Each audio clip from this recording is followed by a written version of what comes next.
Yo, welcome back to Pakathon Season. I'm your host, King Pakathon, and today we're going to talk about Big Bubba in the backwoods. The hell you like talking about Big Bubba in the backwoods? Yeah, pause. Big Bubba in the backwoods. Yeah, damn what this guy's talking about. We're doing part 2 of what's coming out tomorrow. We're doing it Star Wars style. Yeah, when I got caught up with 5,069 pounds of marijuana. But before we get into the story, do me a favor, hit the like, share, and subscribe button, and also hit that notification bell so you know every time I'm posting. But with no further delay, let's get into it. So yeah, this story is in Trinity County when I got caught up with 2.5 tons of marijuana.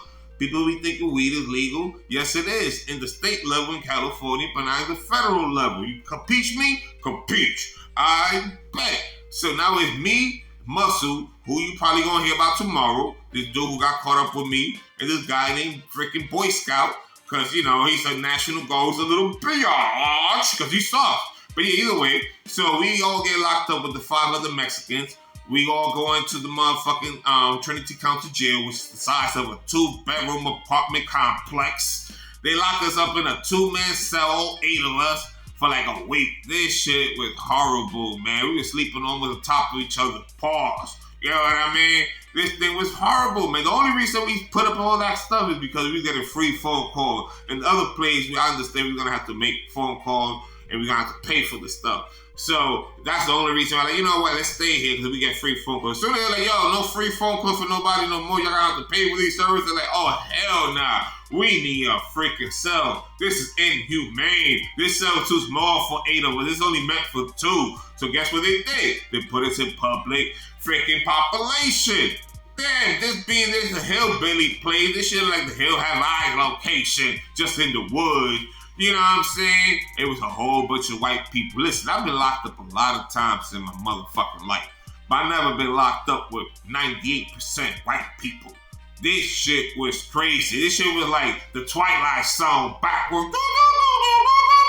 I'm like, what the fuck? And these people was hillbillies. But the funny thing is, these people was racist. These people was out of their fucking mind. These people was cool with me at first because look at my complexion. Me being from Hispanic descent, they must have thought I must have been Mexican or some shit like that. Because it was cool at me at first. But you know, the Puerto Rican guy who I got locked up with, who was Boy Scout, he was a dark-skinned Puerto Rican. And then, you know, Muscle, he was Haitian. And he was blacker than black. You know what I'm saying? So they're like, nah, we ain't fucking with them. People came up to me. They already could tell I'm the alpha male. I'm the King Pakathon Season. You know what I mean? So these motherfuckers are telling me, yo, listen, we ain't racist over here like that. We just gotta watch each other back over here. Not talking about me and them. Talking about, well, almost like that. They're talking about more like, you know, they can't really fucking socialize with people. Muscle being a big, brolic motherfucker want to work out with them. They're like, yo, my nigga, you a Negro. You can't come over here and work out with us. You can work out later on, but you can't work out with me. He was dumbfounded because, you know, Muscle was one of those dudes who've been incarcerated since he was like 15 years old. This nigga was like only like 29, but he did like 15 years in prison. The fucking crazy shit like that. You know what I'm saying? So, motherfuckers all dumbfounded, like, damn, I can't work out with these motherfuckers. He's feeling salty about it. You know, the Puerto Rican guy don't give a fuck. I'm chilling. So, you know, I'm pretty cool. You know, these people was cool with me at first. They was even willing to trade with me. Me being lactose intolerant, like, what the fuck this got to do with the story? Yeah, me being lactose intolerant, I should get, you know, soy milk. Or I should get motherfucking almond milk. I should get 2 containers. They should get regular milk, only 1 container. So they wanted to trade with me. One thing about white people, they don't really trade with other people like that. One thing I learned is that they could trade as long as it's still closed. So they willing to trade with me a motherfucking milk, but they can't trade like something that's open. I had to learn, well, not me, the white dude had to learn the hard way about this shit. Because once shit happened like this, let me tell you to the story about motherfucking Big Bubba in the woods. I'm here fucking chilling there. All these skinhead type motherfucking hillbilly motherfuckers who came up to me talking about the rules and regulation. Mind you, I don't know if they were skinheads or whatever the fuck they may be, but they surely were racist because they can't fuck with nothing besides Mexican. They had a Mexican dude there, they had no problem with the Mexicans. It's only they can't fuck with nothing that's non-white, non-Mexican. So they let me know that shit loud and clear. There is one white dude I guess he must have fell off of a motorcycle for what I heard. Because he had all his front teeth all knocked the fuck out. He had a big scar on his face. He talked kind of slow. But I'm a nice person. I don't see superficial things. He looked like a nice person. So, I kind of like the guy. Pause. So, the dude, like, we was chilling. We would talk, make jokes, all kind of stuff. One time I get commissary. He got commissary. We got a bag of pretzel. So we about to play some games because he wanted to play some games for some commissary. So like, I bet anybody who lose, we're going to lose 5 pretzels. So we playing on the table. He take out his pretzel, I take out my pretzel. Mind you, the tension is getting hot because I'm cool with Muscle. And I ready to let everybody know, yo, listen, I'm not on this racist bullshit. I'm sticking to whoever's cool with me type shit. So they were like, man, fuck you. We treating you like a, nigga. Straight up. That's how it is. That's how they looked at me. You chose your side. So they like, nah, this white dude can't break no bread with this freaking, what? Because he's not one of us. So he just one of the messengers over there telling, hey, listen, man, hope you know you can't eat that. Because the motherfucker win the hand. I'm like, damn, this lucky motherfucker. Because I swear to God, if I would have won that hand, I would have ate that shit. Ain't nobody can tell me shit. Fuck that shit. I know prison laws and rules are different. I know the majority of the time I've been locked up in the East Coast. So I'm like, nah, fuck that shit. So he won the hand, so he take the pretzel. They send the messenger. Hope you know you can't eat that. It's like, man, fuck that shit. I'm gonna eat that shit. So we playing another hand. The nigga win another hand. So they said they one of these pussy motherfuckers who was like a fucking fat with a guy. Cause he was like a little do boy. He was a little dojo. He'd do anything the old man would tell him. I swear this nigga was on something else. You know what I'm saying? He was on something else. He just sucker punched the dude. So the dude get up, start fighting the nigga back. So now they all jump his ass. So now I'm like, oh shit, because now the shit tension getting big. So I'm like, oh man, there was shit going about to come on to me. So I get up, so Muscle get up, and Boy Scout get up. So they like, it's a little tension there. So ain't no tension with us. Because they're like, yo, these guys from the East Coast, they don't know shit about politics, about how we break it down over here. But you should know. Wait till later. Like, wait till later. I'm like, y'all already jumped the nigga. What the fuck is the story? Like, wait till later. Yo, this shit happened like around 6 o'clock. The lights go off around like 10 o'clock. This dormitory, it's a dormitory.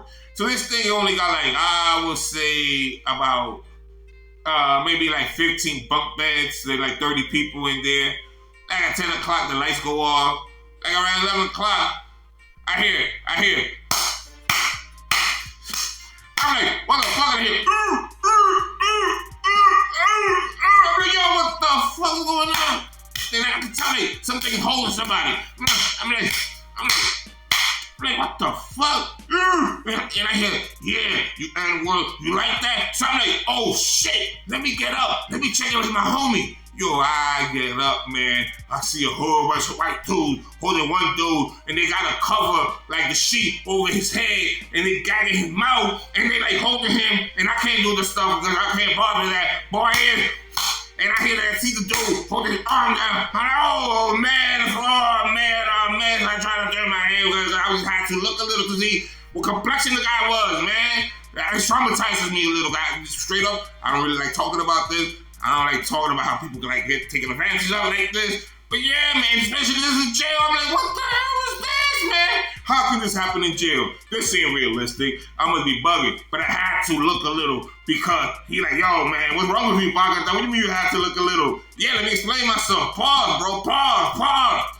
I had to see what complexion was the other skin that was getting. Ah, man, my heart broke down when I looked and I see a white foot. I'm like, oh, thank you, Jesus. He like, how the hell you saw a white foot? I had to look underneath. I'm like, oh, man.